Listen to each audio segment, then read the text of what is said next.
દિવસની ભવ્ય ઉજવણી કરાઈ છે। હમીરસર તળાવમાં જય સિસોદિયાએ પોતે બનાવેલી લાકડાની બોટ કચ્છ કેસરીમાં રાષ્ટ્રધ્વજ ફરકાવ્યો છે।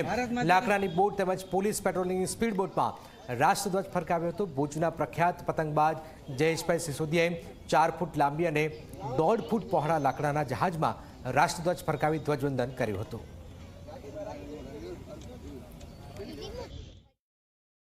आज रोज આપણે 78મો સ્વાતંત્ર્ય દિવસ પર્વ ઉજવીએ છીએ તો આપણા દેશના વડાપ્રધાન શ્રી નરેન્દ્રભાઈ મોદીએ કહ્યું છે હર ઘર તિરંગા ઘર ઘર તિરંગા।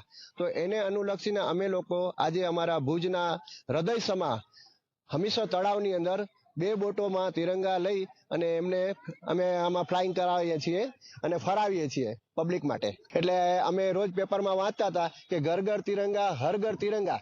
તો અમને લોકોને એમ થયું કે અમે પણ અમારા દેશ માટે કંઈક કરીએ। તો જેથી કરીને અમે લોકો રાષ્ટ્રધ્વજ લીધા, મોટર બોટ તૈયાર કરી અને એને હમીરસરમાં લાવ્યા અને અત્યારે અમે એને ફરાવી રહ્યા છીએ। એક બોટ છે એ પોલીસ પેટ્રોલિંગની બોટ છે અને બીજી સ્પીડ બોટ છે અને બીજી બોટ છે આપણા કચ્છી વાહન છે કચ્છ કેસરી, જે મેં પોતે હોમમેડ બનાવેલું છે।